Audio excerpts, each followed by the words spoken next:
آج کے ہمارے سوالات میں سے آخری جو سوال ہے اس کی طرف آگے بڑھتے ہیں۔ سر سوال یہ ہے کہ مردوں اور عورتوں کی نماز میں کوئی فرق ہے نماز کی ادائیگی میں یا کوئی فرق نہیں ہے؟ مولانا بنیادی طور پر یہ سمجھنا چاہیے کہ عبادات کی دو قسمیں ہیں، عبادات بدنیہ اور عبادات مالیہ۔ نمبر ایک وہ عبادات جن کا تعلق انسان کے جسم سے ہے، نمبر دو وہ عبادات جن کا تعلق انسان کے مال سے ہے۔ اب چونکہ مرد اور عورت کے مال میں تو کوئی فرق نہیں ہے، ان کے پاس پاکستانی روپیہ ہو، کسی اور ملک کی کرنسی ہو، سونا اور چاندی ہو، مال میں تو فرق نہیں ہے، اس لیے مالی عبادات میں فرق بھی نہیں ہوتا۔ ہاں جو بدنی عبادات ہے، چونکہ مرد اور عورت کے بدن کی ساخت الگ ہے، بدن کے تقاضے الگ ہیں، تو شریعت نے اس بات کا خیال کیا کہ ان کی بدنی عبادات میں فرق کیا جائے۔ میں بطور مثال کی عرض کرتا ہوں، آپ رمضان کو دیکھ لیں، رمضان کا روزہ مرد نے مکمل ماہ رکھنا ہے، خواتین نے بعض دن چھوڑ دینے ہیں روزے، وہ ان کے جسم کا عذر ہے۔ اسی طرح مرد اور عورت پہ حج فرض ہے، لیکن جہاں تک مالی استطاعت ہے وہ جتنا مرد کے پاس ہونا چاہیے آنے جانے کا کرایہ اور وہاں کا کھانا، اتنا ہی عورت کے پاس ہو تو حج فرض ہے۔ لیکن عورت کے لیے اضافی شرط یہ ہے کہ اس کے ساتھ محرم ہو، یہ اضافی شرط مرد کے لیے نہیں ہے۔ یہ محرم عورت کے پیسے کی حفاظت کے لیے نہیں ہے، عورت کے جسم کی حفاظت کے لیے۔ پھر جب سب سے پہلے آپ نے احرام ہے تو مرد احرام کی چادر انسلی پہنے گا، عورت نے سلے ہوئے کپڑے پہنے ہیں، یہ فرق بدن کی وجہ سے آیا ہے۔ لبیک اللہم لبیک تلبیہ مرد اونچی آواز سے پڑھے گا، عورت آہستہ پڑھے گی، یہ بھی جسم اور آواز کی وجہ سے ہے۔ پھر جب ان نے طواف کرنا ہے تو پہلے چند چکر جو ان نے کرنے ہیں رمل، یعنی تھوڑا سا اکڑ کے چلنا ہے، وہ بھی مرد نے، عورت نے نہیں، جسم کی وجہ سے۔ پھر چکروں میں مرد نے دایاں کندھا اپنا خالی رکھنا ہے پہلے چکروں میں، عورت نے نہیں رکھنا، یہ بھی جسم کی وجہ سے ہے۔ پھر جب صفا مروہ کے درمیان سعی ہوگی تو وہ مخصوص جگہ جہاں پر سبز لائٹیں لگی ہیں تھوڑا سا دوڑنا ہے، یہ مرد نے دوڑنا ہے، عورت نے نہیں دوڑنا۔ حالانکہ سنت حضرت حاجرہ کی ہے جو عورت کو ادا کرنی چاہیے، لیکن حضرت حاجرہ اس وقت دوڑی تھی جب وہاں کوئی مرد نہیں تھا، اب عورت جب دوڑنا ہے تو وہاں مرد ہوں گے، اس لیے حضرت حاجرہ عورت کی سنت بھی اللہ تعالیٰ ادا ان کے بیٹوں مردوں سے کروا رہے ہیں، یہ فرق جسم کی وجہ سے ہے۔ تو بڑا واضح سی بات ہے۔ اب نماز کو دیکھیں اور زکوٰۃ کو دیکھیں، زکوٰۃ عبادت مالیہ ہے، یا مرد عورت درمیان کوئی فرق نہیں ہے، لیکن نماز عبادت بدنیہ ہے۔ یہاں شریعت نے مرد اور عورت کے درمیان عبادات میں فرق رکھا ہے، اور یہ فرق صاف صاف احادیث مبارکہ میں بھی آیا ہے۔ بعض مقامات کا فرق وہ احادیث میں ہے اور بعض مقامات کا فرق امت کے اجماع میں ہے۔ جس طرح قرآن کریم دلیل شرعی ہے، حدیث پاک دلیل شرعی ہے، اسی طرح اجماع امت بھی مضبوط ترین دلیل شرعی ہے، قیاس شرعی بھی دلیل شرعی ہے۔ میں حضرت بہت معذرت سے عرض کروں گا کہ ہمارے یہ بات ہی غلط چل پڑی ہے کہ یہ قرآن حدیث سے بیان کیا جائے، حالانکہ یہ کہنا چاہیے کہ یہ مسئلہ ادلہ شرعیہ کی روشنی میں بیان کیا جائے۔ جب دلائل ہمارے چار ہیں تو ہم چاروں دلائل کو بیان کریں، تو بعض فرق تو احادیث میں صراحتاً ہے اور بعض فرق امت کے اجماع سے ہیں، تو دونوں چیزیں موجود ہیں۔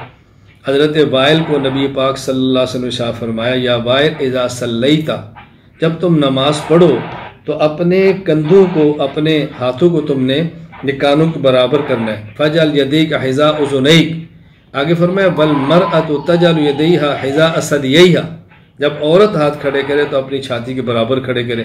اب یہاں دیکھیں فرق اللہ کے نبی نے خود بیان فرما دیا تو مسئلہ حل ہو گیا۔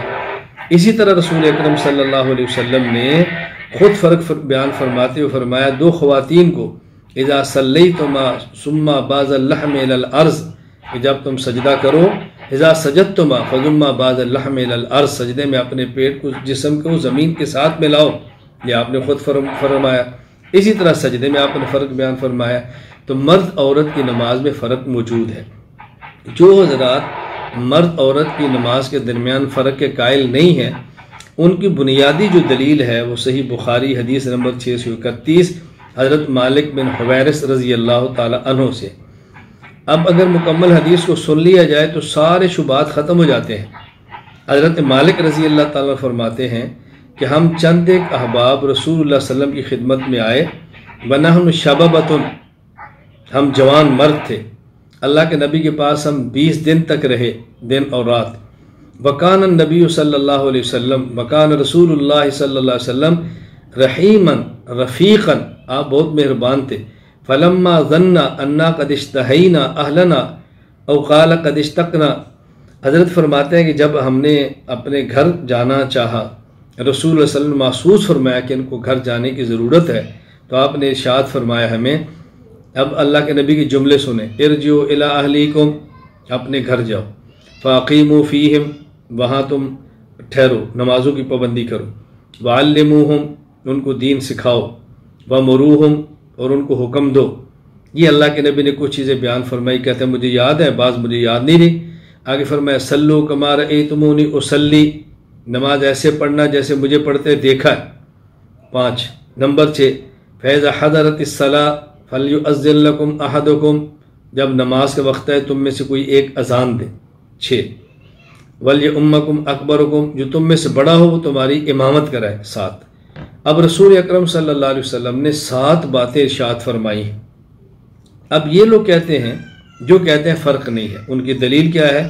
صلو کما رأیتمونی اصلی، کہ رسول اکرم صلی اللہ علیہ وسلم نے یہاں صحابہ کرام سے فرمایا کہ تم نماز ایسے پڑھو جیسے مجھے پڑھتے دیکھا، اور یہ خطاب آپ کے مردوں کو بھی ہے، عورتوں کو بھی ہے، لہذا مرد بھی ایسے پڑھیں جیسے اللہ کے نبی پڑھتے ہیں، عورتیں بھی ایسے پڑھیں جیسے اللہ کے نبی صلی اللہ علیہ وسلم پڑھتے تھے، ان کی نماز میں فرق نہیں۔ ان کی دلیل کی بنیاد یہ ہے۔ ہم کہتے ہیں بات سمجھنے کی کوشش فرمائیں۔ رسول اکرم صلی اللہ علیہ وسلم نے یہاں پر 7 باتیں ارشاد فرمائی ہیں۔ نمبر 1 ارجعوا الی اہلیکم، گھروں کو جاؤ۔ نمبر 2 فاقیموا فیہم، وہاں جا کر رہو، قیام کرو۔ نمبر 3 وعلموہم، ان کو دین سکھاؤ۔ ومروہم، ان کو دین کی باتوں کا حکم دو۔ 4 فلیؤذن لکم احدکم، یہ میں 5ویں چھوڑ رہا ہوں نماز والی۔ 4 فلیؤذن لکم احدکم، تم ایک اذان دے۔